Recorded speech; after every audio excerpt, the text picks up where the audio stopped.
Assalamualaikum warahmatullahi wabarakatuh. Dan selamat malam kembali dengan saya Bang Jako di channel Jalan Kodim. Di uraian saya sebelumnya saya pernah mengatakan bahwa nasib kita itu sebenarnya ditentukan oleh 3 hal. Yang pertama adalah karma.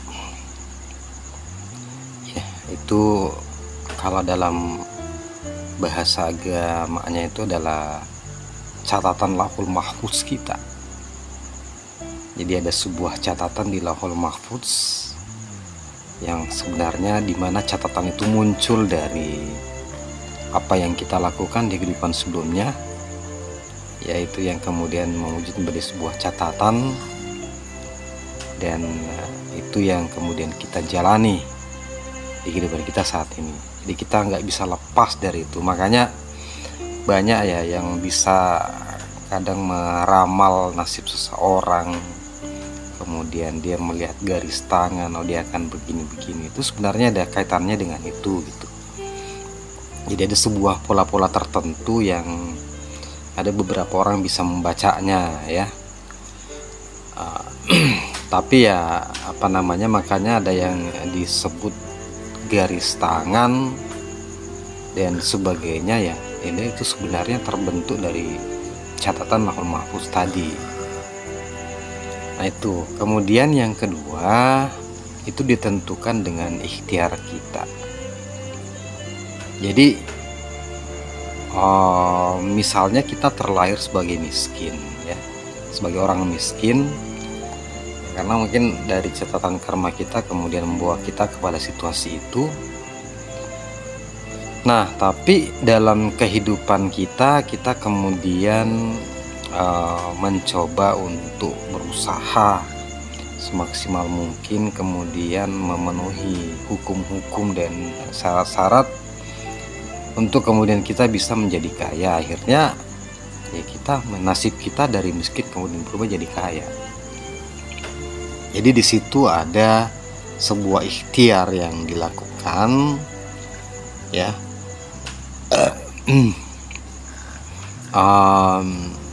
dimana di situ ada sebuah kausalitas yang bekerja gitu ya. Ya saya biasa mencontohkannya, jikalau misalnya Anda ingin menjadi seorang polisi atau mendaftar jadi masuk di militer, ya tentu Anda harus memenuhi persyaratan untuk bisa jadi apa yang diinginkan di syarat itu gitu ya. Misalnya Anda rutin untuk melatih kekuatan fisik Anda sehingga kemudian ketika melakukan tes akhirnya bisa terpilih ya.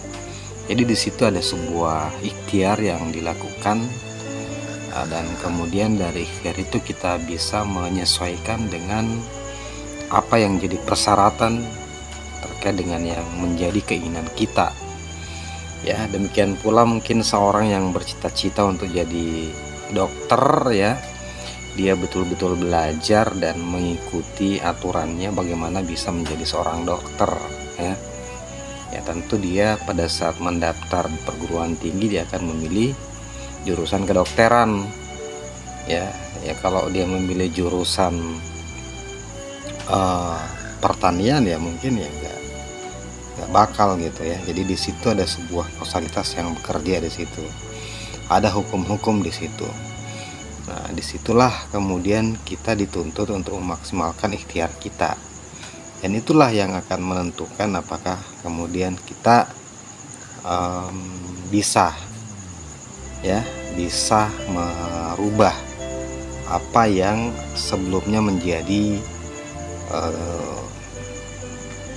garis tangan gitu ya dari Lauhul Mahfuz itu tadi ya. Dengan sebuah ikhtiar itu bisa kita rubah, karena yang namanya karma itu kan bisa kita bayar gitu ya. Tetapi kalau kita tidak melakukan apa-apa, kita cuman sekedar mengikuti karma kita, ya akan seperti itulah alurnya gitu ya. Demikian pula mungkin ketika dalam karma kita menggariskan kita menjadi seorang yang kaya ya, nah kita akan jadi kaya pada saat itu. Tetapi kan akan ada sebuah hukum atau kasindras yang kemudian bekerja dalam proses hidup itu, di mana ketika kemudian misalnya kita bermalas-malasan terus, berfoya-foya, akhirnya kemudian kekayaan itu menjadi hilang itu. Nah, itu yang yang bekerja di situ sekali lagi bahwa hukum-hukum itu tadi, hukum kausalitas itu. Dan itu juga adalah merupakan ketetapan gitu ya. Gitu. Jadi ya sebenarnya di sini tidak ada pertentangan. Kalau kita bisa memahami konsep-konsep itu tadi, ya sebenarnya semuanya lempeng gitu. Nah, yang terakhir adalah ya ini campur tangan dari dimensi yang lebih tinggi gitu. Ini yang ketiga. Nah, ini jadi saya selalu mengatakan ya di konten-konten saya sebelumnya bahwa itu kausalitas itu bekerja pada semua dimensi, karena alam ini pun berdimensi ya. Ada dimensi-dimensi yang mana di situ pun akan berlaku yang namanya kausalitas gitu. Tetapi ya hukum dimensi yang paling utama adalah bahwa dimensi yang lebih tinggi selalu menguasai dimensi yang di bawah gitu. Nah, ini campur tangan dimensi yang lebih tinggi. Nah, jadi terkadang begini, ada sesuatu yang kita lakukan, tiba-tiba kemudian kita mendapatkan sesuatu yang tidak normal gitu ya. Mungkin kita kategorikan sebagai sebuah keajaiban gitu. Sebenarnya keajaiban ini bukan sesuatu yang tidak mempunyai sebab, ya, yang tidak mengikuti hukum kausalitas, tidak. Tetapi ada campur tangan dari dimensi yang lebih tinggi, di mana pada dimensi yang lebih tinggi dia akan menguasai hukum-hukum di bawahnya, ya.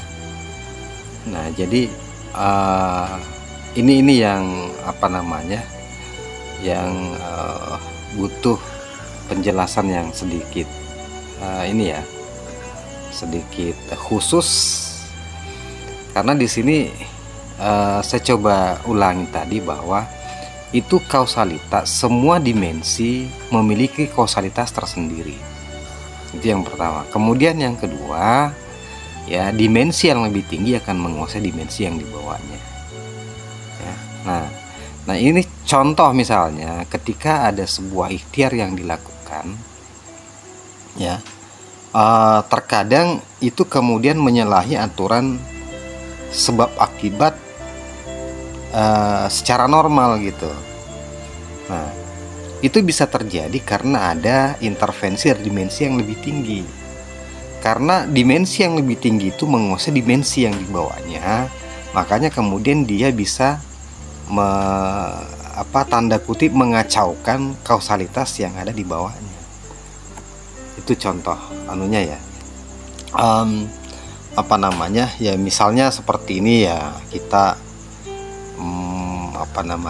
melakukan sebuah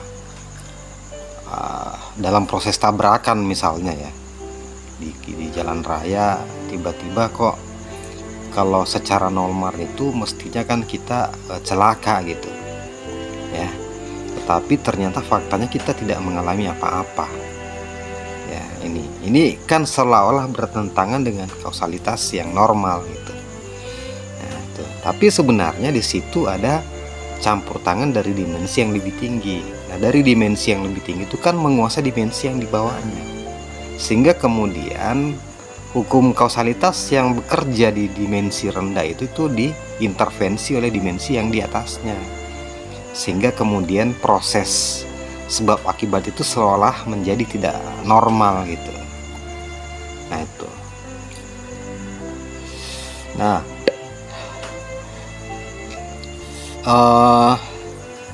ikhtiar yang kita lakukan di sebuah dimensi itu ketika dia sampai pada batas limitnya ya, di situ kemudian atau di situ biasanya dia akan mengalami proses perpindahan dimensi.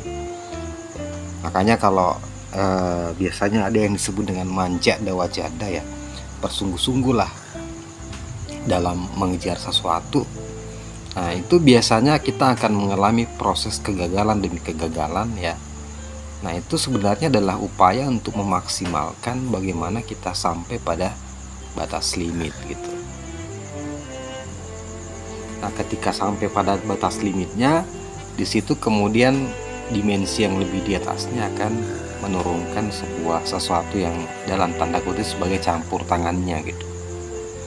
Itu. Jadi apa namanya? Sekali lagi bahwa ikhtiar dalam suatu dimensi itu ketika kita memaksimalkannya dan sampai pada sebuah batas limit, itu kemudian akan membuka tanda kutip campur tangan dari dimensi yang lebih tinggi ya. Ini jadi 3 hal ini yang butuh sebuah pemahaman lebih dalam ya, terutama yang faktor yang ketiga tadi, bahwa yang menentukan nasib kita itu salah satunya adalah campur tangan dari dimensi yang lebih tinggi. Nah, untuk lebih jauh membahas ini ya tetap bersama saya Bang Jako di channel Jalan Odim. Selamat malam. Assalamualaikum warahmatullahi wabarakatuh.